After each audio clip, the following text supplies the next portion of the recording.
رب اشرح لي صدري ويسر لي أمري واحلل عقدة من لساني يفقهوا قولي إن الله اشترى من المؤمنين أنفسهم وأموالهم بأن لهم الجنة يقاتلون في سبيل الله فيقتلون ويقتلون وعدا عليه حقا في التوراة والإنجيل والقرآن ومن أوفى بعهده من الله فاستبشروا ببيعكم الذي بايعتم به وذلك هو الفوز العظيم۔ بے شک اللہ نے مومنوں سے ان کی جانیں اور ان کے اموال خرید لیے ہیں، اس کے بدلے کہ یقیناً ان کے لیے جنت ہے۔ وہ اللہ کے راستے میں لڑتے ہیں بس قتل کرتے ہیں اور کیے جاتے ہیں۔ یہ تورات اور انجیل اور قرآن میں اس کے ذمے پکا وعدہ ہے، اور اللہ سے زیادہ اپنا وعدہ پورا کرنے والا کون ہے؟ تو اپنے اس سودے پر خوب خوش ہو جاؤ جو تم نے اس سے کیا ہے، اور یہی بہت بڑی کامیابی۔ یہ مومن توبہ کرنے والے، عبادت کرنے والے، حمد و ثنا کرنے والے، روزہ رکھنے والے، رکوع کرنے والے، سجدہ کرنے والے، نیکی کا حکم دینے والے، برائی سے منع کرنے والے اور اللہ کی حدوں کی حفاظت کرنے والے ہیں، اور ان مومنوں کو خوشخبری دے دیجیے۔ اس وقت آپ کے سامنے سورۃ التوبہ کی آیت نمبر 111 اور 112 پڑھی گئی ہے۔ اس میں اللہ سبحانہ وتعالیٰ کا مومنوں کے ساتھ ایک معاہدہ ہو رہا ہے، اور وہ معاہدہ کیا ہے کہ تم مجھے اپنی جانیں اور مال دو تو میں تمہیں اس کے بدلے میں جنت دوں گا۔ انسان کی فطرت میں ہے، انسان کے اندر یہ چیز ہے کہ وہ تجارت کر کے اس سے نفع کمانا چاہتا ہے، اور جب وہ کچھ دیتا ہے تو اس کے بدلے میں کچھ لینا چاہتا ہے۔ اللہ سبحانہ وتعالیٰ نے جو کچھ بھی ہمارے پاس ہے اگر دیکھا جائے تو ہے بھی اللہ ہی کا، ہماری جان ہو یا مال ہو، اس میں سے کوئی بھی چیز ہماری اپنی تو نہیں، لیکن یہ اللہ سبحانہ وتعالیٰ کا احسان ہے کہ دینے کے بعد وہ ان چیزوں کو ہماری ملکیت بتا کر پھر دوبارہ ہم سے خریدنا چاہتا ہے، اور یہ اس کا بہت بڑا احسان ہے۔ یہ ایک طرح کی تجارت ہے۔ اس تجارت کے ذکر سورۃ الصف میں بھی آتا ہے، جس میں اللہ تعالیٰ فرماتے ہیں یا ایھا الذین آمنوا هل ادلکم علی تجارۃ تنجیکم من عذاب علیم، اے ایمان والو کیا میں تمہیں ایسی تجارت کے بارے میں بتاؤں جو تمہیں دردناک عذاب سے بچا دے؟ وہاں کیا بتایا؟ تؤمنون باللہ ورسولہ وتجاہدون فی سبیل اللہ باموالکم وانفسکم ذالکم خیر لکم ان کنتم تعلمون، کہ تم اللہ اور اس کے رسول پر ایمان لاؤ اور اپنے مالوں اور اپنی جانوں کے ساتھ اللہ کے راستے میں جہاد کرو، یہ تمہارے لیے بہتر ہے اگر تم جانتے ہو۔ وہ تمہیں تمہارے گناہ معاف کر دے گا اور تمہیں ایسے باغوں میں داخل کرے گا جن کے نیچے نہریں بہتی ہیں، اور رہنے کی پاکیزہ جگہوں میں جو ہمیشہ کے رہنے کے باغوں میں ہے، یہی بہت بڑی کامیابی ہے۔ اور ایک اور چیز جسے تم پسند کرتے ہو، اللہ کی طرف سے مدد اور قریبی فتح، اور ایمان والوں کو خوشخبری سنا دو۔ تو بنیادی طور پر جتنی بھی نعمتیں ہمیں ملی ہیں اس میں سے دو چیزیں ہمیں بہت ہی محبوب ہوتی ہیں، ایک ہماری اپنی جان، ہماری اپنی زندگی، اور دوسرے ہمارا مال، اور اپنی جانوں میں پھر اپنی اولاد اور اپنے قریبی رشتہ دار بھی شامل ہو جاتے ہیں، لیکن یہاں بیسیکلی اپنی ہی جان یا اپنی ذات کی بات کی گئی ہے کہ تم ان دو چیزوں کو اللہ کے ہاں بیچ دو۔ کسی بھی چیز کو بیچنے کا مطلب یہ ہے کہ پھر اس کے بعد وہ چیز ہماری نہیں، وہ اللہ کی ہو گئی، اور اللہ سبحانہ تعالیٰ اسے جیسے چاہے پھر اس کے مطابق ہمیں اس کو خرچ کرنا ہے۔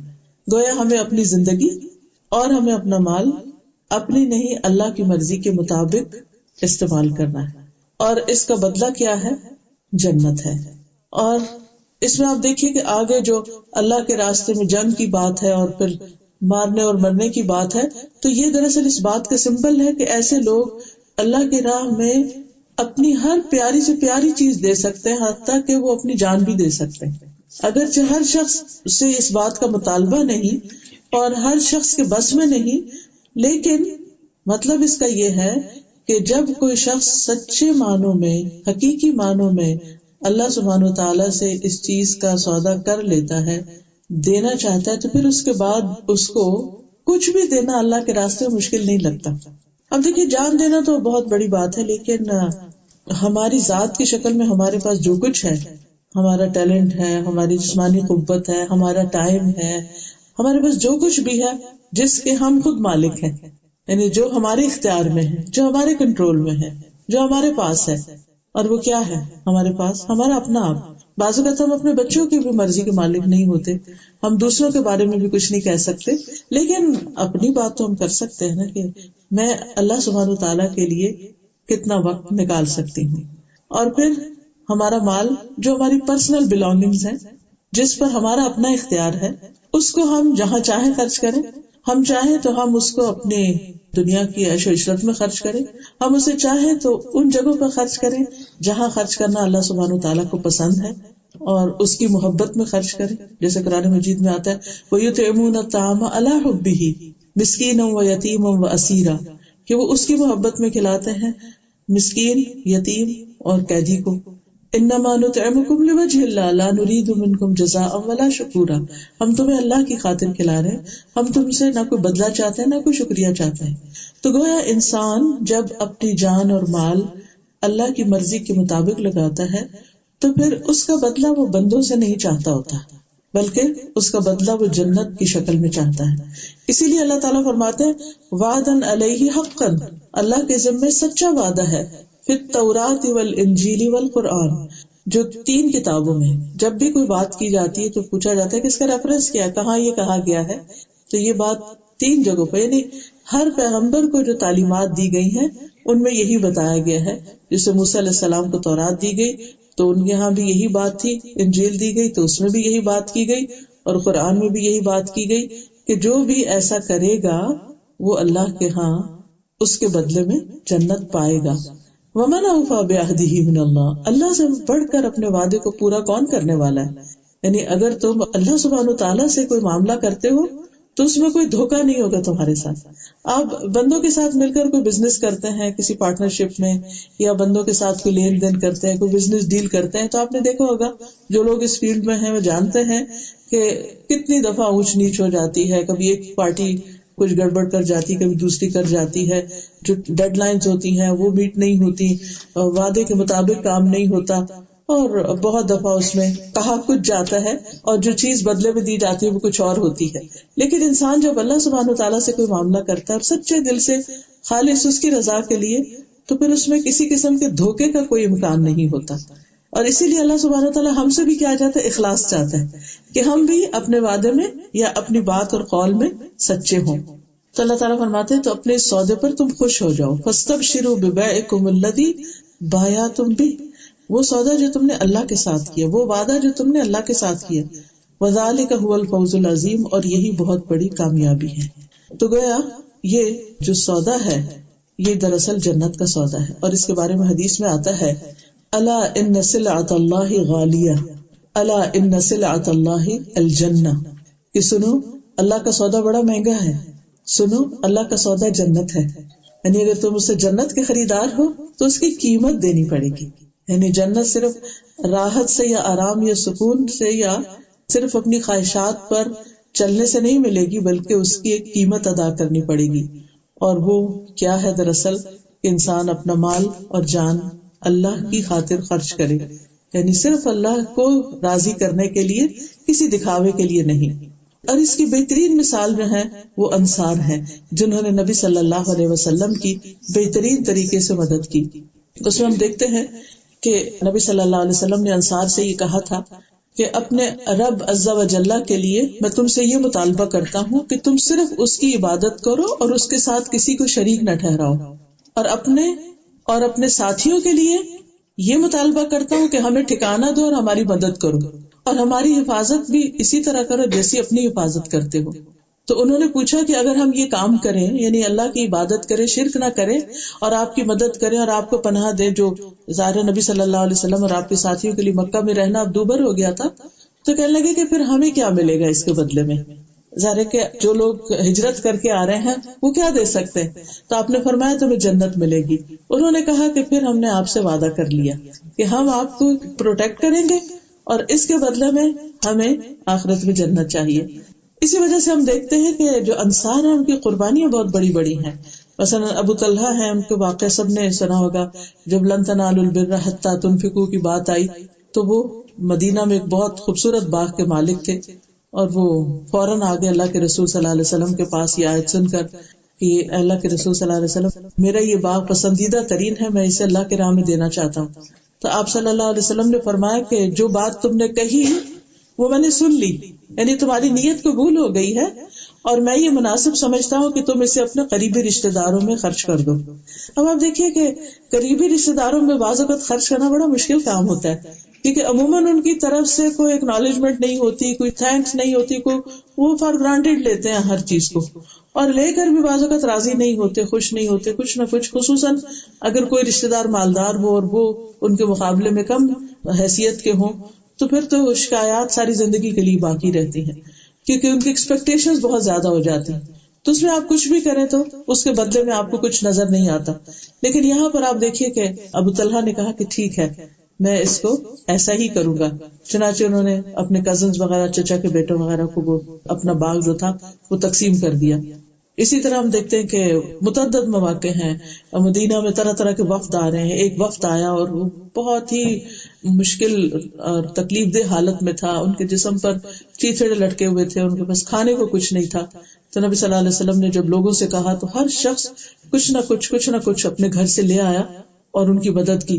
تو انصار میں سے ایک آدمی ایک تھیلی لایا، اور وہ اتنی بڑی تھیلی تھی کہ خود اس کو اٹھانے سے عاجز تھا. پھر اس کے بعد یہ کہ ایک کے بعد ایک، یعنی ایک دوسرے کو دیکھ کے سب کو موٹیویشن ہوئی. اور اس وقت نبی صلی اللہ علیہ وسلم کا چہرہ ایسے تھا جیسے اس پر سونا چمک رہا ہو، یعنی آپ بے پناہ خوش ہو رہے تھے. آپ صلی اللہ علیہ وسلم نے ایک موقع پر فرمایا، لوگوں، اللہ کے دیے ہوئے اس مال کے بدلے اپنے نفسوں کو خرید لو. اگر تم میں سے کوئی بخل کرے کہ اپنا مال لوگوں کو نہ دے تو وہ اپنے آپ سے شروع کرے اور خود پر صدقہ کرے. اللہ کے دیے ہوئے رزق میں سے کھائے اور پہنے، یعنی اللہ نے مال اس لیے نہیں دیا کہ اس کو صرف جمع کرتے رہو، صرف سیونگز پر ہی ساری توجہ رکھو اور فقیروں جیسا حال بنا کے رکھو. نہیں، اپنے آپ سے شروع کرو اور اس کو خرچ کرو. کیونکہ اسلام میں بیسیکلی جو تعلیم دی گئی، جس سورۃ البقرہ کے شروع میں آتا ہے، وَمِمَّا رَزَقْنَاهُمْ يُنْفِقُونَ، اس میں سے جو ہم نے ان کو رزق دیا وہ خرچ کرتے ہیں. یہ نہیں کہا کس پہ خرچ کرتے ہیں، دوسروں پہ کرتے ہیں، اپنے پہ کرتے ہیں، لیکن یہ کہ خرچ کرتے ہیں. تو اسلام کا مزاج جو ہے وہ خرچ کرنے کا ہے، دینے کا ہے، تاکہ اس سے لوگوں کے اندر خوشحالی آئے. پھر اسی طرح ابو امامہ سے روایت ہے، ایک آدمی نے آپ صلی اللہ علیہ وسلم سے پوچھا کہ کون سا صدقہ سب سے افضل ہے؟ آپ نے فرمایا، اللہ کی راہ میں کسی خیمے کا سایہ مہیا کرنا، یا اللہ کی راہ میں کسی خادم کی خدمت کرنا، یا اللہ کی راہ میں کسی نر جانور پر کسی کو سوار کرنا، یعنی کسی کو سواری دینا. پھر اسی طرح اللہ کے راستے میں انسان جو بھی دیتا ہے، یعنی اللہ کی خاطر دیتا ہے یا اللہ کے دین کے لیے دیتا ہے، تو قرآن مجید میں آتا ہے وَمَا تُنْفِقُوا مِنْ شَيْءٍ فِي سَبِيلِ اللَّهِ يُوَفَّ إِلَيْكُمْ وَأَنْتُمْ لَا تُظْلَمُونَ، اور تم جو چیز بھی اللہ کے راستے میں خرچ کرو گے وہ تمہاری طرف پوری لوٹا دی جائے گی اور تم پر ظلم نہیں کیا جائے گا. یعنی اللہ سبحانہ تعالیٰ کو تو اس کی ضرورت ہی نہیں ہے، اور یہ نہیں کہ تمہارے مالوں میں سے کم ہو جائے گا، اللہ تعالیٰ تمہیں واپس لوٹائے گا. حتیٰ کہ ایک کھجور ہی کیوں نہ ہو، جس کے بارے میں حدیث آتی کہ آگ سے بچنے کی فکر کرو، کھجور کا ایک ٹکڑا ہی کیوں نہیں، یعنی پوری کھجور بھی نہ ہو، اگر ٹکڑا بھی ہے تو وہ بھی. پھر اسی طرح فی سبیل اللہ دینے کی مثال سورۃ البقرہ میں آتی ہے کہ ایک دانہ جو ہے وہ 700 دانوں کے برابر ہو جاتا ہے، یعنی زیادہ سے زیادہ اس کا اجر و ثواب ہے.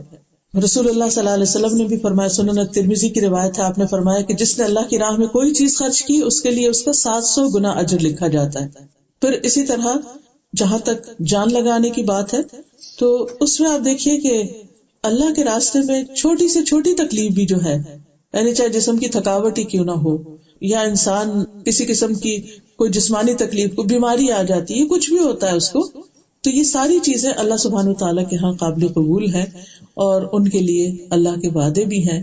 رسول اللہ صلی اللہ علیہ وسلم نے فرمایا کہ اللہ کی راہ میں جہاد کرو، کیونکہ اللہ کے راستے میں جہاد کرنا جنت کے دروازوں میں سے ایک دروازہ ہے جس کے ذریعے اللہ انسان کو غم اور پریشانی سے نجات عطا کرتا ہے. یعنی جہاد کا مطلب صرف قتال نہیں ہوتا کہ آپ میدان جنگ میں کوئی لڑائی کرنے کے لیے جائیں، اور خواتین کے لیے تو ویسے بھی نہیں ہے. خواتین نے ایک مرتبہ پوچھا کہ مرد تو ایسے اور ایسے کام کرتے تو ہم کیا کریں، تو آپ نے فرمایا تمہارا جہاد حج ہی ہے. یعنی اگر خواتین حج بھی کر لیتے جو کہ مشقت والا کام ہے تو وہ بھی ان کا بہت بڑا جہاد ہے. بیسیکلی جہاد کا جو معنی ہے وہ ہے سخت محنت کرنا، یعنی اپنی اٹموسٹ ایفرٹ لگانا اللہ کے راستے میں.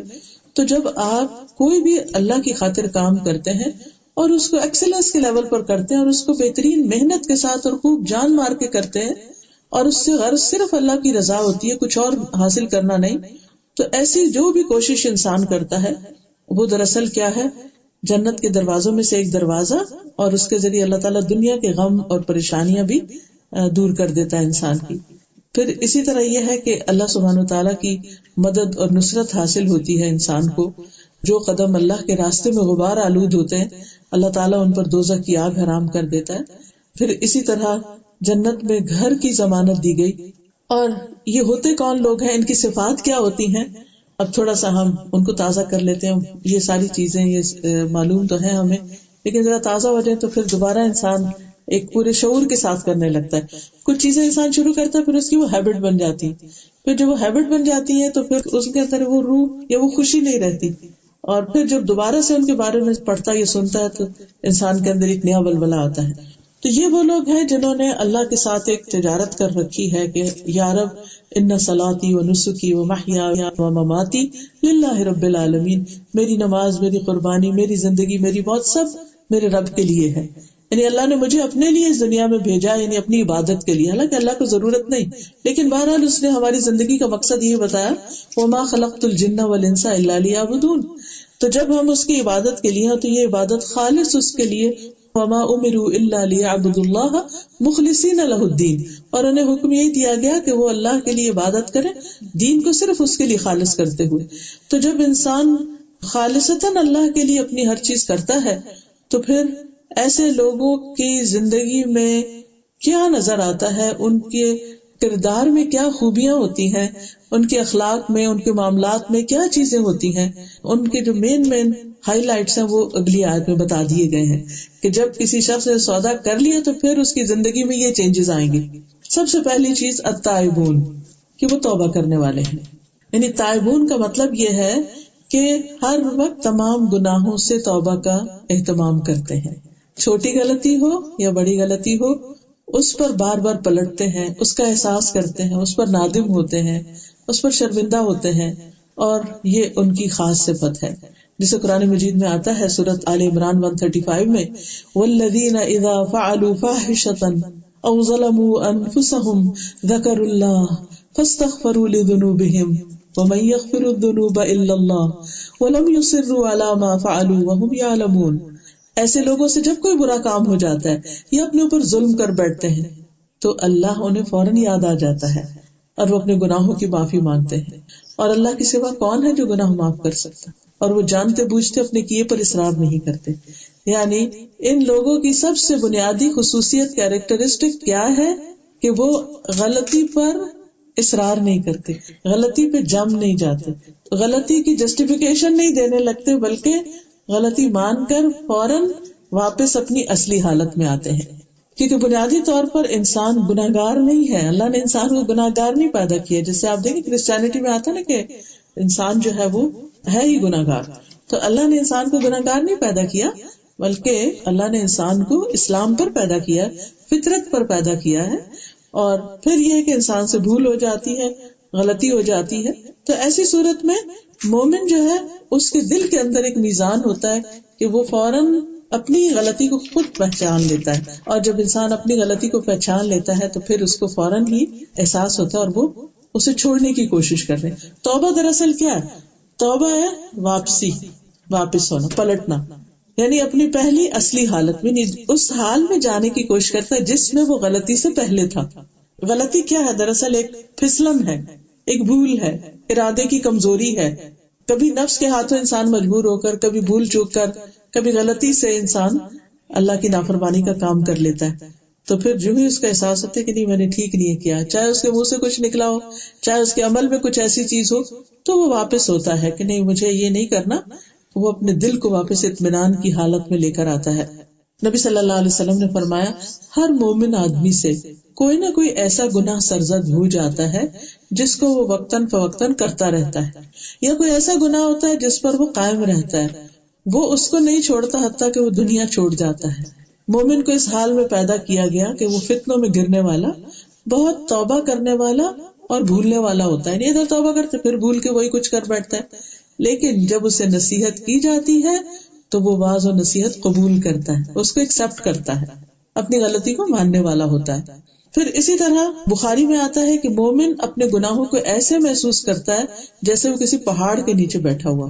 یعنی اس کو بوجھ اپنے اوپر محسوس کرتا ہے، اپنے دل پر، اور ڈرتا ہے کہ کہیں اس کے اوپر نہ آ جائے. اور بدکار اپنے گناہوں کو مکھی کی طرح ہلکا سمجھتا ہے کہ وہ اس کے ناک کے پاس سے گزری اور اس نے اپنے ہاتھ سے ہی اس کو اڑا دیا، یعنی اس کو کوئی احساس نہیں ہوتا کہ اس نے غلط کام کیا. لیکن مومن کی شان یہ ہے کہ وہ بار بار اللہ کی طرف رجوع کرتا ہے، بار بار پلٹتا ہے اور کہتا ہے. حدیث میں آتا ہے، نبی صلی اللہ علیہ وسلم اللہ سبحانہ وتعالیٰ سے روایت کرتے ہیں کہ اللہ تعالیٰ فرماتے ہیں کہ ایک آدمی گناہ کرتا ہے، پھر کہتا ہے اللہ میرے گناہ معاف کر دے. اللہ تعالیٰ فرماتا ہے میرے بندے نے گناہ کیا اور اسے علم ہے کہ اس کا کوئی رب بھی ہے جو گناہ معاف کرتا ہے یا ان پر پکڑ بھی سکتا ہے، تو میں نے اپنے بندے کو معاف کر دیا. یعنی ایز لانگ ایز بندہ میری طرف واپس آتا ہے اور مجھ سے مانگتا ہے تو میں اس کو معاف کر دیتا ہوں. لیکن یہ ہے کہ انسان فوراً پلٹنے کی کوشش کرے، اس پر جمے نہیں، کیونکہ پھر بعض اوقات بھول بھی جاتا ہے انسان کو کہ میں نے کوئی غلطی کی تھی. آپ نے یہ بھی فرمایا کہ جب تم کوئی برائی کرو تو اسی وقت توبہ کرو. چھپی ہوئی برائی ہو تو چھپی ہوئی توبہ کرو، اور اگر اعلانیہ سب کے سامنے غلط کام کیا تو پھر سب کے سامنے ہی معافی مانگو. آپ صلی اللہ علیہ وسلم نے یہ بھی فرمایا کہ میں دن میں 70 سے 100 بار استغفار کرتا ہوں. حالانکہ آپ صلی اللہ علیہ وسلم کے تو اگلے پچھلے گناہ معاف ہو چکے تھے. اس کے باوجود یہ دراصل کیا تھا کہ تھوڑی دیر کے لیے بھی اگر دل پہ کوئی ایسی کیفیت آئے، جیسے آپ نے کہا کہ میرے دل پہ بھی غبار سا آ جاتا ہے، تو میں پھر استغفار کرتا ہوں. تو اگر ہم کسی وقت اللہ تعالیٰ کو بھول جاتے ہیں یا اس کے ذکر سے غافل ہو جاتے ہیں یا ہم کوئی ایسی بات کر لیتے ہیں تو اس میں بھی توبہ ہوتی ہے. پھر ہر مجلس میں توبہ، کہیں پر بھی انسان ہو، چاہے دین کی مجلس ہو دنیا کی ہو، دونوں میں ہی توبہ. اور ایسے لوگ اللہ کے محبوب بنتے ہیں. ان اللہ یحب التوابین ویحب المتطہرین. اور ہر آدمی خطا کار ہے، اور بہترین خطا کار وہ ہیں جو توبہ کر لیتے ہیں. اور اسی میں انسان کے لیے فلاح بھی ہے. اور پھر یہ کہ جنت میں داخلے کا ذریعہ بھی یہی ہے. یا ایھا الذین آمنوا توبوا الی اللہ توبۃ نصوحا عسى ربکم ان یکفر عنکم سیئاتکم وَيُدْخِلَكُمْ جَنَّاتٍ تَجْرِي مِن تَحْتِهَا الْأَنْهَارُ. کہ توبہ کر لو، سچی توبہ، امید ہے کہ تمہارا رب تمہارے سے برائیاں دور کر دے گا اور تمہیں ایسی جنتوں میں داخل کرے گا جن کے نیچے نہریں بہ رہی ہیں. دوسری صفت جو یہاں بتائی گئی اللہ سبحانہ وتعالیٰ کے ساتھ سودا کرنے والوں کی، بزنس ڈیل کرنے والوں کی، وہ ہے العابدون، عبادت کرنے والے لوگ ہوتے ہیں. یعنی چونکہ اس سودے میں یہ کہ اللہ ہم نے اپنی جان تجھے دی، تو پھر کیا ہے، پھر اپنی نیند اور اپنا آرام اور وہ چیزیں چھوڑ کر اللہ کے حضور عبادت کرتے ہیں. اور اس میں عبادت میں سب سے اہم ترین چیز جو ہے وہ اپنے فرائض کی ادائیگی ہے. چاہے نماز ہو، روزہ ہو، حج ہو، زکوٰۃ ہو، کچھ بھی ہو، تو اس میں فرض کی ادائیگی، پھر فرض کی ادائیگی کے بعد نوافل کی بھی ادائیگی. اور ان لوگوں کی صفت قرآن مجید میں دوسری جگہ یہ بتائی گئی ہے، رجال لا تلہیہم تجارۃ ولا بیع عن ذکر اللہ وإقام الصلاة وإیتاء الزکاة یخافون یوما تتقلب فیہ القلوب والابصار. وہ لوگ جنہیں اللہ کے ذکر، نماز قائم کرنے اور زکوٰۃ دینے سے نہ تجارت غافل کرتی ہے نہ خرید و فروخت. یعنی تجارت ہے کہ انسان خود کو بزنس کرے، خرید و فروخت کیا جیسے انسان بازار میں جا کے کچھ اپنے لیے خریدتا ہے. یعنی ان کا ٹائم ٹیبل نمازوں کے ارد گرد ہوتا ہے، نہ کہ سارا ٹائم ٹیبل بنا کے کہیں نہ کہیں نماز ادھر ادھر فٹ کر دے انسان.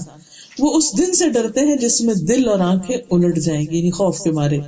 اسود کہتے ہیں میں نے عائشہ رضی اللہ تعالیٰ عنہ سے پوچھا کہ نبی صلی اللہ علیہ وسلم اپنے گھر میں کیا کیا کرتے تھے، تو انہوں نے کہا آپ اپنے گھر کے کام کاج کرتے تھے، اپنے گھر والوں کی خدمت کرتے تھے، اور جب نماز کا وقت ہوتا تو سب کچھ چھوڑ کر نماز کے لیے چلے جاتے تھے.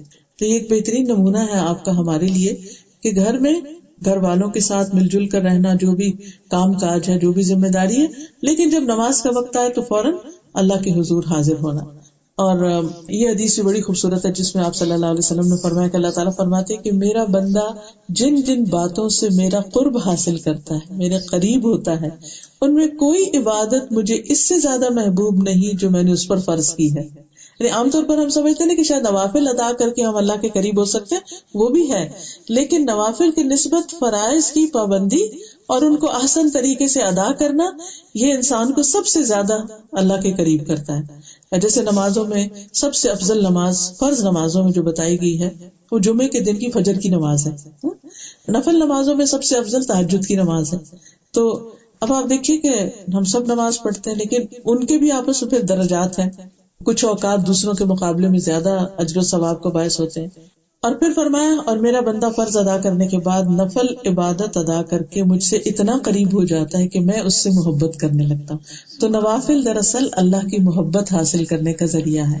ہم سب کا اندر سے دل تو یہی چاہتا ہے اللہ ہم سے محبت کرے، لیکن یہ اسی صورت میں ہو سکتی ہے کہ پہلے فرض کی ادائیگی اور اس کے بعد پھر ایکسٹرا بھی. عام حالات میں بھی آپ دیکھیں کہ اگر آپ کسی کو اپنے کام پر رکھتے ہیں، کسی جاب پر رکھتے ہیں، تو دو لوگوں کو آپ نے رکھا، ایک وہ ہے جو صرف ٹائم پورا کرتا ہے کہ 5 بجے آف، اور ایک وہ ہے جو ٹائم کی پرواہ نہیں کرتا، 5 ہے یا 5:30 ہے، ایکسٹرا بھی لگا جاتا ہے. تو اب ان دونوں کا آپ اگر کمپیریزن کریں تو کس کی طرف آپ کا دل کا رجحان ہوگا؟ کہ جو ایکسٹرا کر کے بھی خراجی اور کوئی احسان نہیں جتاتا. تو نفل اصل میں ہم سے اس کا مطالبہ نہیں کیا گیا کہ ہم ضرور پڑھیں، اور اگر ہم نہیں پڑھے تو ہم سے کوئی پوچھ نہیں ہے. لیکن جو اپنے دل کی خوشی سے پڑھتا ہے ایکسٹرا، نفل کا مطلب ہی ایکسٹرا ہے، جو ایکسٹرا ادا کرتا ہے تو وہ دراصل اللہ کی محبت حاصل کرنے کا ذریعہ بن جاتا ہے. خود نبی صلی اللہ علیہ وسلم اتنا اللہ کے حضور کھڑے رہتے تھے کہ آپ کی پنڈلیوں پہ ورم آ جاتا تھا. جب لوگوں نے پوچھا کہ آپ کے تو سب گناہ معاف ہیں، آپ کیوں اتنی تکلیف اٹھاتے ہیں؟ آپ نے فرمایا کہ میں اللہ کا شکر گزار بندہ نہ بنوں. تو یہ دراصل ہے کیا، یعنی کہ انسان کے اندر جو کہ اللہ نے مجھے اتنا کچھ دیا، جب اس کو یہ ریئلائزیشن ہوتی ہے کہ میرے پاس اتنی نعمتیں ہیں، تو پھر انسان کا دل چاہتا ہے کہ میں بھی کچھ کروں. میں کیا کروں یا رب جو تجھے خوش کر دے. تو پھر یہ ہے کہ اپنے فرائض کے بعد اپنی ایکسٹرا عبادت کی کوشش کرے انسان. پھر تیسری صفت جو بتائی گئی وہ ہے الحامدون، اللہ کی حمد کرنے والے، اللہ کی تعریف کرنے والے. اللہ سبحانہ وتعالیٰ کو سب سے زیادہ اپنی تعریف پسند ہے، کیونکہ وہ اس کا اہل ہے، وہ اس کا مستحق ہے. اب دیکھیے کہ ہمارے پاس کوئی بھی چیز جس کی بنا پر لوگ ہماری تعریف کریں وہ پرماننٹ نہیں ہے ہماری، اور نہ اپنی ہے. اگر کوئی کسی کی شکل و صورت پہ کرتا ہے تو وہ بھی اللہ کی بنائی ہوئی ہے، اگر کوئی کسی کی ذہانت پر کرتا ہے تو وہ بھی اللہ کی دی ہوئی ہے، کسی کی اولاد کی کوئی تعریف کرتا ہے وہ بھی اللہ ہی کی دی ہوئی ہے. باقی بھی جو نعمتیں ہیں اصل میں تو اللہ سبحانہ وتعالیٰ ہی کی دی ہوئی ہے. لیکن یہ ہے کہ انسان اللہ کی ان نعمتوں کو جب مان جاتا ہے نا، تو تبھی اس کے دل سے پھر وہ چیز نکلتی ہے کہ واقعی میرا رب تعریف کے قابل ہے. اس کے لیے غور و فکر ضروری ہے، اور سب سے پہلے انسان کا اپنی ہی ذات پر غور و فکر ضروری ہے کہ اللہ نے مجھے کیا کیا نعمتیں دی ہیں مختلف اعضاء کی شکل میں، میری آنکھیں، میرے کان، میری زبان، میرے ہاتھ، میرے پاؤں، میرے جسم کے دل، زبان، ناک، بال، ایک ایک چیز کے اندر بے شمار فائدے ہیں ہمارے لیے. اور جس طریقے پر یہ سارے ایک دوسرے سے کوآرڈینیٹ کر رہے ہیں اور جس طرح کام کر رہے ہیں ہمارا جسم، قرآن مجید میں آتا ہے وَفِي أَنفُسِكُمْ أَفَلَا تُبْصِرُونَ، تمہارے اپنے جان کے اندر، جسم کے اندر نشانیاں موجود ہیں، کیا تم دیکھتے نہیں ہو؟ یعنی ان کو دیکھنا، ان پر غور و فکر کرنا انسان کو دراصل اللہ کا شکر گزار بناتا ہے.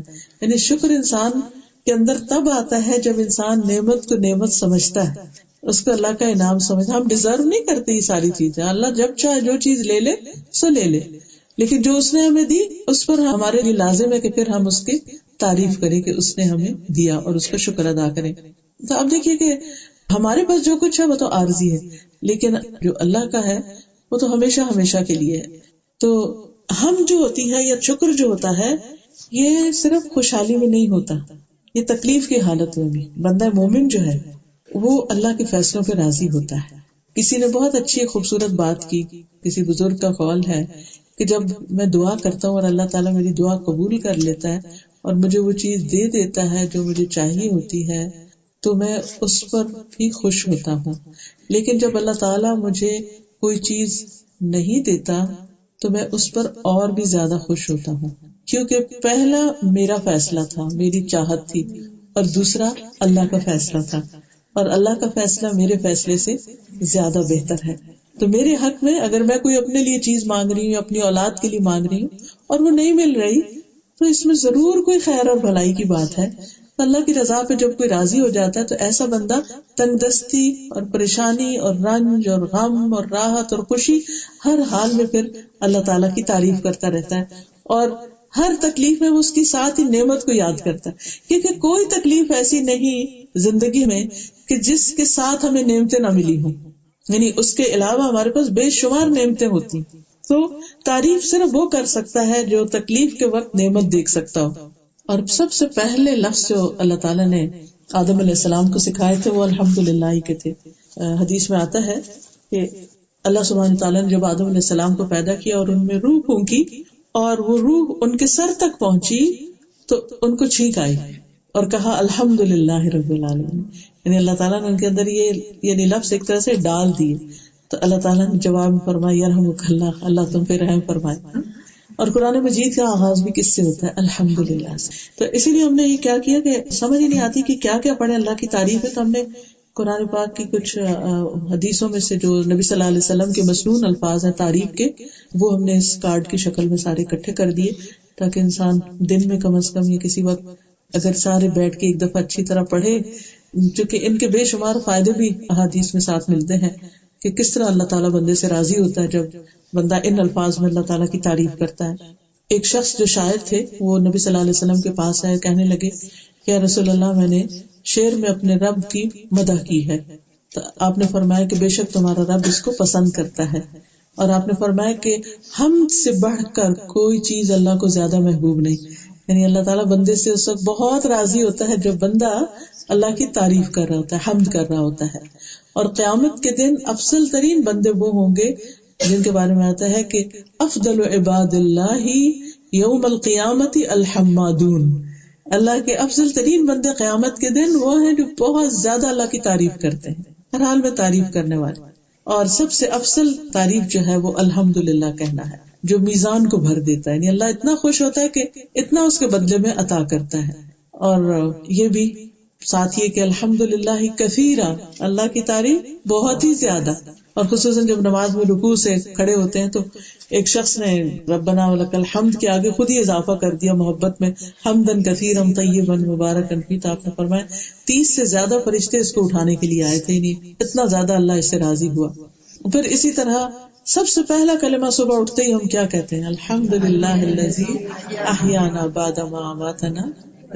اسی طرح نبی صلی اللہ علیہ وسلم جب بستر پر جاتے تھے تو رات کو آخری جو باتیں دعائیں پڑھتے ان میں بھی الحمدللہ الذی اطعمنا وسقانا وکفانا وآوانا وکم ممن لا کافی لہ وکم ممن لا موی لہ. کتنے ہی ایسے ہیں جن کو کفایت کرنے والا کوئی نہیں، نہ ہی ان کا کوئی ٹھکانہ ہے. پھر اسی طرح سبح بحمد ربک بالعشی والابکار، صبح و شام خاص طور پر اللہ کی تعریف بیان کرنی چاہیے. پھر جو شخص ہر لقمے یا گھونٹ پر الحمدللہ کہتا ہے اللہ سبحانہ وتعالیٰ اس سے راضی ہو جاتا ہے. ہم کہتے ہیں یا اللہ تو راضی ہو جائے، اللہ تو راضی ہو جائے. کھانا پینا تو سب کے ساتھ ہی ہے، تو کتنی دیر لگتی ہے کہ ایک دفعہ پینے کے بعد جب گلاس آپ نیچے کریں تو اتنی دیر میں الحمدللہ بھی کہہ سکتے ہیں. ہم پینے کے دوران سانس تو لینا ہی ہوتا ہے، اور اسی لیے 3 سانسوں کا بھی حکم ہے کہ انسان ٹھہر ٹھہر کے پیے. پھر اسی طرح لباس پہنتے ہوئے الحمدللہ الذی کسانی ھذا، اللہ کا شکر جس نے مجھے یہ پہنایا. پھر اسی طرح کسی مصیبت سے زدہ شخص کو دیکھ کر انسان الحمدللہ کہے کہ اللہ کا شکر ہے جس نے مجھے اس سے بچا لیا. آفانی مما ابتلاک بہ وفضلنی علی کثیر ممن خلق تفضیلا. پھر اسی طرح اگر کوئی تکلیف دہ حالت ہو تو اس میں بھی الحمدللہ علی کل حال پڑھے کہ ہر حال میں اللہ کا شکر، کیونکہ نبی صلی اللہ علیہ وسلم ایسے ہی کیا کرتے تھے. حتیٰ کہ جب کسی کا بچہ فوت ہوتا ہے تو اس وقت بھی انسان اگر الحمدللہ کہتا ہے تو اللہ سبحانہ تعالیٰ فرشتوں سے خاص طور پہ پوچھتے ہیں کہ جب تم نے میرے بندے کے بچے کی جان لی تو وہ کیا کہہ رہا تھا؟ تو وہ بتاتے ہیں کہ وہ تیری تعریف کر رہا تھا، یعنی تجھ سے راضی تھا. اللہ تعالیٰ فرماتے ہیں میرے اس بندے کے لیے جنت میں ایک گھر بناؤ جس کا نام بیت الحمد رکھو، یعنی ایسا گھر کہ جسے دیکھتے ہی سب اس کی تعریف کرنے لگے. پھر اسی طرح مومن کے یہ الفاظ دنیا سے جاتے ہوئے بھی ہوتے ہیں، آخری جو اس کے الفاظ ہوتے ہیں لا الہ الا اللہ کے علاوہ. حدیث میں آتا ہے کہ مومن کے ہر حال میں خیر ہے، اس کی جان اس کے دونوں پہلوؤں سے نکل رہی ہوتی ہے اس حال میں کہ وہ اللہ کی تعریف کر رہا ہوتا ہے، الحمدللہ کہہ رہا. اور یہ اسی وقت کہہ سکتا ہے نا انسان مرتے وقت بھی، جب زندگی میں اس کو عادت ہو جائے ہر حال میں الحمدللہ کہنے کی. اور پھر جنت میں جب داخل ہوں گے اہل ایمان تو اس وقت کیا کہیں گے؟ وقالوا الحمد للہ الذی ہدانا لہذا وما كنا لنهتدی لولا ان ہدانا اللہ. اللہ کی تعریف ہے ساری کی ساری کہ جس نے ہمیں یہ راستہ دکھایا، ہمارے بس میں نہیں تھا کہ ہم یہاں پہنچتے. اور پھر جب سب جنت میں پہنچ جائیں گے تو ان کی جو پکار ہوگی ودعواہم فیہا سبحانک اللہم وتحیتہم فیہا سلام وآخر دعواہم ان الحمدللہ رب العالمین. یعنی آغاز بھی الحمدللہ سے، اختتام بھی الحمدللہ سے. تو یہ ان لوگوں کی صفت ہے جو اللہ سے سودا کر لیتے ہیں جنت کا کہ اللہ تعالیٰ ہم اپنے اندر یہ صفات لائیں گے، آپ ہمارے لیے جنت لکھ دیجئے. چوتھی چیز جو بتائی گئی وہ السائحون. اس کے 2 معنی کیے گئے ہیں، ایک ہے روزہ رکھنے والے اور ایک ہے سیاحت کرنے والے. سیاحت کا مطلب ہوتا ہے سیر و سیاحت، جیسے اچھے کاموں کے لیے سفر کرنا، طالب علم کے لیے سفر کرنا، یا اور غور و فکر کے لیے، یا کسی بیمار کی عادت کے لیے، یا کسی کی تعزیت کرنے کے لیے، تجارت کے لیے بھی عبادت ہے، وہ بھی انسان اگر حلال رزق کمانے کے لیے سفر کرتا ہے تو یعنی کہ وہ اپنے گھر کا آرام چھوڑ کر نکلتے ہیں اور اچھے اچھے کاموں کے لیے سفر کرتے ہیں۔ دوسرا معنی اس کا جو ہے وہ روزہ رکھنے والے ہیں۔ روزہ جو ہے ایک بہترین عبادت ہے، اور جنت کا ایک دروازہ مخصوص کیا گیا ان لوگوں کے لیے جو کثرت سے روزے رکھیں، اور وہ ہے ریان، جس میں آخری روزہ دار جب داخل ہو جائے گا تو اس دروازے کو بند کر دیا جائے گا، پھر اس سے کوئی اور داخل نہیں ہو سکے گا، کیونکہ اس جیسا کوئی اور عمل ہے نہیں۔ ابو امامہ کہتے ہیں کہ میں حضور صلی اللہ علیہ وسلم کے پاس حاضر ہوا، میں نے عرض کیا مجھے ایسی چیز کا حکم دیجیے جو میں آپ سے حاصل کر لوں۔ آپ نے فرمایا روزہ رکھا کرو، کہ اس جیسا کوئی عمل نہیں، یعنی آپ نے ان کو روزہ رکھنے کی تلقین کی۔ ظاہر نفلی روزے کی بات ہو رہی ہوگی وہاں۔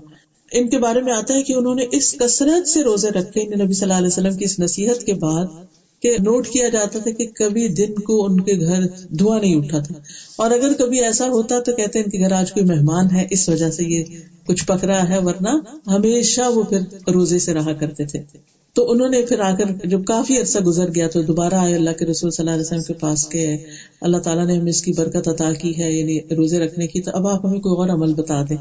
تو آپ نے فرمایا کہ تم اللہ کے لیے سجدہ کیا کرو، کیونکہ جب تم اللہ کے لیے ایک سجدہ بھی کرو گے تو اس کی برکت سے اللہ تعالیٰ تمہارا ایک درجہ بلند کر دے گا اور تمہارے گناہ معاف کر دے گا۔ تو روزوں کے بعد یہ کہ پھر وہ نوافل۔ پھر اسی طرح یہ ہے کہ نبی صلی اللہ علیہ وسلم کا اپنا طریقہ بھی یہ تھا کہ کبھی مسلسل روزے رکھنا شروع کر دیتے تھے، یوں لگتا تھا کبھی نہیں چھوڑیں گے، اور کبھی مسلسل چھوڑے ہوئے بھی ہوتے تھے۔ اب دیکھیں آج کل جیسے ونٹر ہے اور دن چھوٹے ہیں، تو نے دیکھا کہ کئی لوگ یعنی کثرت سے روزے رکھ رہے ہیں۔ پھر اسی طرح آپ نے فرمایا جنت میں ایک ایسا بالا خانہ ہے جس کا اندر باہر سے اور باہر اندر سے نظر آتا ہے، جیسے آج کل گلاس کے ہوتے ہیں۔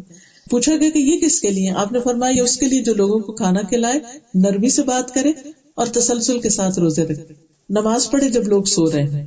اور افضل ترین روزہ صوم داؤدی کا قرار دیا گیا، جس میں ایک دن روزہ اور ایک دن نہ روزہ ہونا۔ پھر اسی طرح اگر ایسا نہیں کوئی کر سکتا تو ہفتے میں 2 روزے یا پھر مہینے کے 3 روزے، اور اس سے سینے کا کینہ دور ہوتا ہے، یعنی جو لوگوں کی باتیں تکلیف دیتی رہتی ہیں، ہرٹ کرتی رہتی ہیں، تو جب انسان یہ روزے رکھنا شروع کرتا ہے، یعنی 13، 14، 15 کا ہر مہینے کا، تو اس سے انسان کے اندر سے دل کی تنگی اور غصہ اور دوسروں کے لیے جو بیڈ فیلنگ کبھی پیدا ہو جاتی ہے۔ زندگی میں کچھ لوگ ایسے ہوتے ہیں جو آپ کے ساتھ زیادتیاں کر جاتے ہیں تو آپ کے لیے بھولنا مشکل ہوتا ہے، تو وہ پھر انسان کو خود ہی تکلیف دیتا ہے، تو اس سے بہتر ہے کہ نکل ہی جائے ہمارے اندر سے وہ کانٹے۔ تو اس کا حل یہ بتایا گیا، اور آپ صلی اللہ علیہ وسلم نے یہ بتایا کہ سینے کے کینے سے مراد شیطانی گندگی ہے، یعنی وسوسوں کا علاج ہے، یعنی جن لوگوں کو بعض اوقات یہ تھا کہ بہت وسوسے آتے رہتے ہیں ادھر ادھر کے، تو اس کا۔ پھر یہ ہے کہ سائحین جو ہے اللہ کی خاطر گھر سے نکلنے والے، اس میں حج اور عمرے کا سفر بھی آتا ہے، اس میں مسجد جانا بھی آتا ہے، علم کے لیے نکلنا بھی آتا ہے۔ حدیث میں آتا ہے جو طلب علم کے کسی راستے پر چلے اللہ اس کے لیے جنت کا راستہ آسان کر دے گا۔ پھر اللہ کی خاطر کسی سے ملاقات کرنا، یہ بھی سائحین میں آتا ہے، اللہ کی محبت میں کسی سے ملاقات کے لیے جانا یا کسی کو وزٹ کرنا۔ رسول اللہ صلی اللہ علیہ وسلم نے فرمایا جو کسی بیمار کی عیادت یا اپنے دینی بھائی سے اللہ کے لیے ملاقات کرنے جاتا ہے تو ایک پکارنے والا پکار کر کہتا ہے تم بھی پاک ہو اور تمہارا چلنا بھی پاک ہے اور تم نے جنت میں گھر بنا لیا۔ کیونکہ ظاہر ہے کہ مصروف زندگی میں سے وقت نکال کر کسی بیمار کو پوچھنے کے لیے جانا یا کسی کی خیر خبر رکھنا، اور آج کل آپ دیکھیں کہ جتنی سب کی مصروفیت بڑھتی جا رہی ہے اور مشینی زندگی بنتی جا رہی ہے، تو بہت سے لوگ بہت تنہائی کا شکار ہو جاتے ہیں، اور دنوں نہ وہ کسی کے پاس جاتے ہیں نہ ان کے پاس کوئی ملنے کے لیے آتا ہے، اور یہ چیز پھر انسانوں کے اندر ایک مورائل ڈاؤن کرنے لگتی ہے، اور آئسولیشن کی یا اندر کی تنہائی کی جو فیلنگ ہے یہ انسان کے لیے تباہ کن ہے نفسیاتی اعتبار سے بھی۔ تو محض کسی کو کمپنی دینے کے لیے جانا صرف اللہ کی خاطر، کوئی اور غرض نہیں، یہ بھی اتنا بڑا کام بتایا گیا۔ اگلی صفات ایسے لوگوں کی کیا ہے؟ الراکعون الساجدون، رکوع کرنے والے اور سجدہ کرنے والے۔ مطلب کیا ہے؟ کثرت سے نماز پڑھنے والے، یعنی نوافل کی طرف اشارہ ہے۔ صحابہ کرام کی جو صفت قرآن مجید میں آتی ہے وہ کیا ہے؟ محمد رسول اللہ والذین معہ اشداء علی الکفار رحماء بینہم تراہم رکعا سجدا یبتغون فضلا من اللہ ورضوانا، کہ وہ رکوع کرنے والے، سجدے کرنے والے، اور اپنے رب کا فضل اور رضا ڈھونڈتے ہیں. یعنی ان کی غرض ان نمازوں سے کیا ہے کہ ہمارا رب راضی ہو جائے. اور سجدوں کی کثرت سے ان کے چہروں پر نشان ہے. حدیث میں آتا ہے کہ جب بندہ نماز کے لیے کھڑا ہوتا ہے تو اس کے سارے گناہ لا کر اس کے کندھے پہ رکھ دیے جاتے ہیں، اور جب وہ رکوع کرتا ہے سجدہ کرتا ہے تو اس سے گرنے لگتے ہیں. وضو سے بھی گرتے ہیں، پھر نماز سے بھی. اور جس کے سجدوں کی کثرت ہوگی وہ قیامت کے دن نبی صلی اللہ علیہ وسلم کی صحبت بھی اور جنت میں قرب بھی نصیب ہوگا. جیسے آپ نے فرمایا اپنے خادم سے کہ تم کچھ مانگو مجھ سے تو تمہیں ملے گا، تو اس نے کہا میں جنت میں آپ کا ساتھ چاہتا ہوں. تو نے کہا اچھا اگر یہ چاہتے ہو تو پھر اس معاملے میں تم سجدوں کی کثرت سے میری مدد کرو. اگلی صفت جو بتائی گئی وہ ہے الامرون بالمعروف والناہون عن المنکر، نیکی کا حکم دینے والے، برائی سے روکنے والے، یعنی امر بالمعروف اور نہی عن المنکر کرنے والے. اور اس میں تمام چیزیں آ جاتی ہیں، فرائض کے بارے میں بتانا، نوافل کے بارے میں، اور چیزوں کے بارے میں، اچھی نیکی کے کاموں کے. قرآن مجید میں بھی آتا ہے کنتم خیر امۃ اخرجت للناس تأمرون بالمعروف وتنہون عن المنکر. یعنی امت کا عمومی طور پر یہ کام ہے، لیکن یہ ہے کہ مومن مردوں اور عورتوں دونوں کے لیے آتا ہے. سورۃ التوبہ میں ہی آتا ہے والمؤمنون والمؤمنات بعضهم اولیاء بعض یأمرون بالمعروف وینہون عن المنکر. اور پھر آخری جو بات بتائی گئی والحافظون لحدود اللہ، اللہ کی حدود کی حفاظت کرنے والے. اللہ کی حدود کیا ہے؟ حلال حرام کی جو لمٹس ہے، ہمیں لمٹس اور باؤنڈریز ہر چیز میں بتا دی گئی ہیں. جیسے شادی کے رشتے میں، یعنی کہ ان ریلیشن شپ کے اندر، یا کھانے پینے کے معاملے میں، یا لباس کے معاملے میں، یا اور چیزوں کے معاملے میں، ہر چیز جیسے گفتگو کے معاملے میں بھی لمٹس بتا دی گئی ہیں کہ کیا بات کرنی جائز ہے اور کیا کرنا جائز نہیں. اور اس کے بارے میں بڑی خوبصورت ایک حدیث آتی ہے. آپ صلی اللہ علیہ وسلم نے ابن عباس کو جب ان کے ساتھ سواری پر بیٹھے ہوئے تھے تو آپ نے فرمایا کہ احفظ اللہ یحفظک، تم اللہ کی حفاظت کرو اللہ تمہاری حفاظت کرے گا. اور اللہ کی حفاظت سے مراد کیا ہے؟ اللہ کی حدود کی حفاظت. یعنی اللہ تعالیٰ نے جن چیزوں کی تمہیں رخصت دی ہے، جہاں تک دی ہے اسی لمٹ کے اندر تم رہو. اور پھر کیا ہے وبشر المؤمنین، ایسے مومنوں کو خوشخبری دے دو. کس چیز کی خوشخبری؟ جنت کی خوشخبری، جس کا سودا انہوں نے اپنے رب سے کیا ہے کہ اگر وہ ان صفات کو اپنائیں گے تو انشاءاللہ ان کے لیے اللہ اپنے وعدے کو پورا کرے گا اور وہ جنت کی شکل میں ہے. اللہ سبحانہ وتعالی ہم سب کو عمل کی توفیق عطا فرمائے. آخر دعوانا الحمدللہ رب العالمین. اگر آپ سے کوئی کچھ کہنا چاہے، کچھ مزید ایڈ کرنا چاہے، کوئی بھی چیز تو پلیز آپ کیجیے. بہت زیادہ مشکل ہوتا ہے نا کہ اپنی جان اور اپنا مال، تو آئی فیل کہ اس کو اللہ تعالیٰ نے لے ہی لیا ہم سے، آلریڈی ہی purchased it and we should be happy about that. تو پھر خوشی سے یہ کام، چاہے عبادت ہو گئی، چاہے لوگوں کو ہیلپ کرنا ہو گیا، سرو کرنا ہو گیا، we are meant to do that. لیکن شیطان ہمارے دل میں وسوسہ ڈالتا فلاں تمہیں یوز کر رہا ہے، مس یوز کر رہا ہے، وہ ایب یوز کر رہا ہے، وہ فلاں یوز کر رہا ہے. مختلف طریقے ہوتے ہیں نا جس سے انسان کو خیر کے کام سے ہٹایا جاتا ہے. اور جو ہی اگر کوئی ہمیں یہ کہے نا فلاں تمہیں یوز کر رہا ہے، اب یقین کریے اتنا نیگیٹو جملہ اور اتنا نفسیاتی اثر ہے اس میں، انسان کہتے ہیں اچھا، اور وہ کام نیکی کو چھوڑ کے بیٹھ جاتا ہے. فلاں بے وقوف بنا رہا ہے تمہیں. انسان ہمیشہ اپنی نیت صحیح رکھے. اگر کوئی یوز بھی کر رہا ہے تو اس کی نیت کی خرابی اور اس کی بد اخلاقی، لیکن اگر انسان کی اپنی نیت درست ہے تو جتنی اس کی ہمت طاقت ہے جو اچھا کام کرنے کی اسے کر ڈالے. الحمدللہ کے بارے میں آئی تھنک حدیث ایک ہے کہ اگر کسی کو اللہ سے کوئی چیز ملتی ہے تو وہ اس کے واپس الحمدللہ کہتا تو اللہ کو زیادہ اچھی چیز دیتا ہے جو اس سے ملی ہے. لئن شکرتم لازیدنکم، لئن شکرتم لازیدنکم. جب ہمیں کوئی بھی چیز ملی تو ہم اس پہ الحمدللہ کہتے ہیں. تو یہ جو چیز ہے نا یہ چھوٹی ہے، مگر یہ جو لفظ نکلے ہیں نا منہ سے یہ میزان میں بہت بھاری ہے. یعنی دنیا میں کوئی چیز نعمت ہمیں ملتی ہے تو ختم ہو جانے والی ہے، لیکن اس کے بدلے میں جو ہم نے الحمدللہ کہہ دیا وہ ہمارے لیے سیو ہو گیا. اور آپ دیکھیے کہ سورۃ الدہر کے شروع میں کیا آتا ہے، انا خلقنا الانسان من نطفۃ امشاج نبتلیہ فجعلناہ سمیعا بصیرا. اور آگے آتا ہے اما شاکرا و اما کفورا، کہ خواہ شکر گزار بنے یا پھر ناشکرا بنے. یہی اصل میں ہمارا ٹیسٹ بھی یہی ہے. ہمارا اصل امتحان یہ ہے کہ ہمارا جو رویہ ہے دنیا میں وہ کیسے انسان کی طرح، شکر گزار کی طرح یا ناشکرے کی طرح. اور باقی شکر گزار ہونا جو ہے نا یہ آسان نہیں ہے، خصوصاً تکلیف کے وقت میں. پچھلے دنوں میں کسی درس پر تھی تو انہوں نے اپنا واقعہ بتایا، وہ بڑا ہی حیران کن ہے. سعودی عرب میں تھی وہ پہلے، پھر وہاں سے یہاں آئے وہ لوگ. کہتے ہیں کہ وہاں پر میرا بیٹا پیدا ہوا اور وہ فوت ہو گیا. تو کہتی کہ جو ڈاکٹر نرس اور جو بھی کوئی وہاں پر عرب لوگ آئے وہ سب الحمدللہ کہیں. تو مجھے بڑا عجیب لگا کہ یہ کیا میرا بیٹا فوت ہو گیا اور یہ سارے الحمدللہ کہہ رہے ہیں. تو کہتی کہ میں نے پھر اس پہ پوچھا کہ بھئی میرے اوپر یہ بات گزری اور آپ الحمدللہ کیوں کہہ رہے ہیں اس پر. پھر کہتی کسی نے مجھے یہ حدیث سنائی. کہتی اس وقت تو میرے ایسے آنسو آئے کہ اچھا کہ اس الحمدللہ کا بدلہ جنت میں بیت الحمد ہے. کہتی میں نے وہی دعا مانگی کہ اللہ مجھے اور بچہ دے اور اس کو بھی واپس لے تاکہ میں الحمدللہ کہوں اور تو مجھے جنت میں گھر دے. کہتی پھر میری دعا ایسے ہی قبول ہوئی. دوبارہ پریگننٹ ہوئی, بیٹا پیدا ہوا, پھر وہ فوت ہوا اور انہوں نے الحمدللہ کہا. میرے تو رونگٹے کھڑے ہو گئے. میں نے کہا کتنا بڑا حوصلہ ہے. اور کہتی ہے کہ واقعی جب میں نے کہہ دیا الحمدللہ تو مجھے قرار آ گیا. تو پہلے تو بچہ گیا تھا, ایک اور بھی گیا, تو میں کہتی کہ مجھے وہ قرار آ گیا کہ میں نے اللہ کو راضی کر دیا. مجھے پہلے پتہ ہی نہیں تھا کہ غم کے موقع پر بھی اللہ کو کیسے راضی کرتے ہیں, کیا کہہ کے راضی کرتے ہیں. ایسے بھی لوگ ہوتے ہیں کہ جن کے لیے اللہ تعالیٰ آسان کر دیتا ہے.